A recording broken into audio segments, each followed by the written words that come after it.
La Escuela de Huarizata. La fundación de la Escuela de Huarizata fue parte de la lucha por la recuperación de tierras de las comunidades de la región.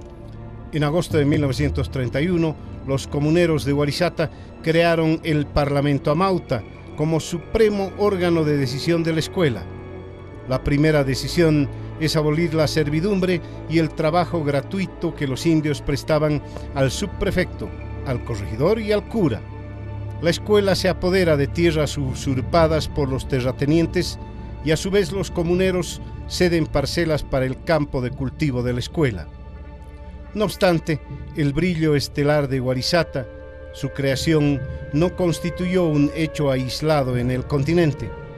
Durante la primera mitad del siglo XX, los pueblos indígenas andinos lucharon ardorosamente por conseguir escuelas para sus hijos. En una época en que dominaba el caciquismo en el campo, hubo líderes y maestros indígenas que sufrieron persecución y amedrentamiento por el solo hecho de fundar una escuela o gestionar la creación de un centro escolar. Las crónicas que describen la empresa hablan de jornadas intensas de trabajo colectivo con tradición comunal, por turnos, con ceremonias y cantos acompañados de tarjas y pinquillos.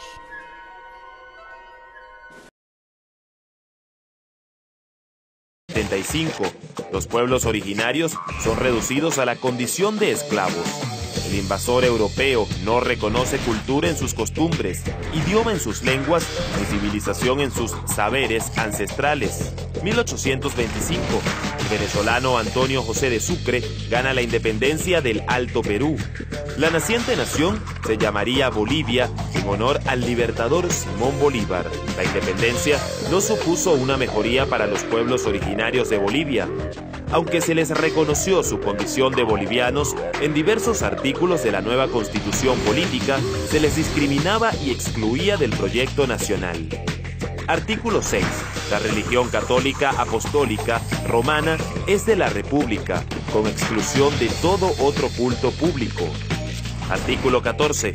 Disponía que para ser considerados como ciudadanos era condición saber leer y escribir, el castellano, por supuesto, requisito que no cumplían la inmensa mayoría de indígenas.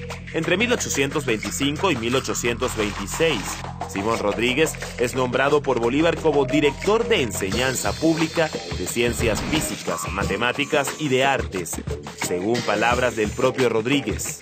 Mi gran proyecto consistía en poner en práctica un plan bastante meditado que estriba en colonizar la América con sus propios habitantes, para evitar lo que temo acontezca un día, que la invasión repentina de inmigrantes europeos más inteligentes que nuestro pueblo actual venga a avasallarlo de nuevo y a tiranizarlo de un modo más cruel que el del antiguo sistema español.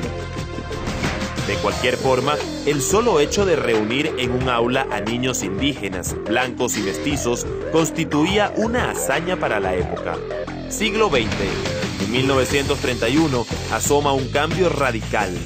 El mestizo Elizardo Pérez y el indígena Avelino Ciñani fundan en la zona de Huarizata un proyecto de emancipación educativa indígena que marca un hito tan perdurable que en estos tiempos aquella escuela vuelve a ser ejemplo y su espíritu ley.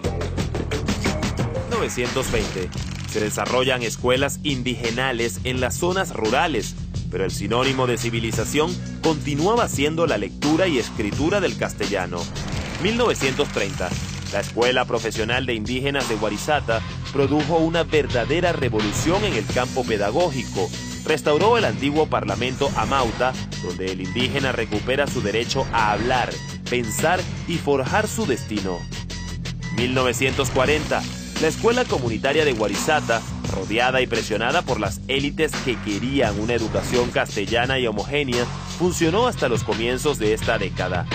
La educación desde y para los pueblos indígenas, originarios campesinos, se clausuró por largos años.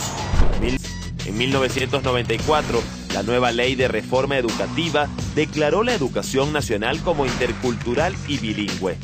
El tratamiento de los conocimientos indígenas originarios quedó en un nivel superficial. Año 2006. El gobierno de Evo Morales Ayma inició una serie de transformaciones orientadas hacia el llamado vivir bien La educación para vivir bien es un proceso de transformación humana en convivencia respetuosa con la comunidad y la naturaleza. 2010. Poco después de ser consagrada la Constitución Plurinacional, se aprobó la Ley de Educación 070. Avelino Siñani Elizardo Pérez, inspirada en la experiencia de aquellos hombres fundadores de la Escuela de Guarizata. A partir de la Ley 070, todo el sistema de educación formal es intracultural, intercultural y plurilingüe. El Estado así se encuentra casi por vez primera con sus habitantes. Acá podemos ver este cuadro, es del autor Fausto Aust, ¿no? Quien ha pintado reflejando lo que es la educación liberadora, la educación emancipadora y también la escuela activa, productiva, la escuela nueva, la escuela del trabajo. Observamos personas que están haciendo un labor específico de una manera conjunta, lo que es la nueva ley de educación sociocomunitario productivo.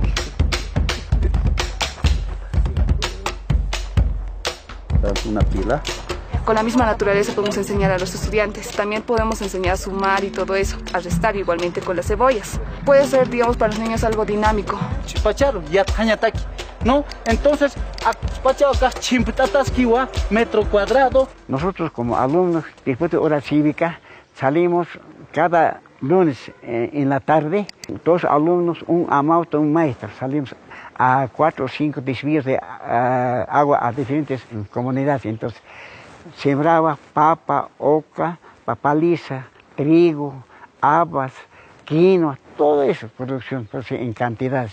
La ley de educación 070 expresa el sentido de un trabajo sociocomunitario productivo, que ha sido la educación de la Escuela Aylio Guarizata. Socio en el sentido social, universal, que esté vinculada al derecho de todas y todos a tener educación.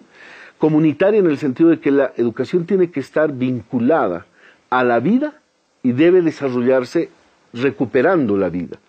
¿Para qué? Para vivir bien. Este componente está ligado al productivo en el doble sentido. El que se incorpore el componente de producir conocimiento a través de la investigación, que esa es una esencia misma de lo que es la educación, y el segundo componente, el de producir materialmente. Por eso es que este conjunto de elementos de lo sociocomunitario productivo es uno de los elementos fundamentales en la nueva concepción ideológica de la educación. Estamos haciendo diferentes actividades y todo el proceso por el que pasa, ¿cómo se podría decir? El chuño. Más que todo esto podemos aplicar la práctica que estamos haciendo ahora con la matemática, por ejemplo, con los porcentajes, la estadística, la suma de peso, cantidad, volumen. Entonces podemos aplicar lo que nosotros tenemos realmente en nuestro contexto, enseñar con eso a nuestros estudiantes.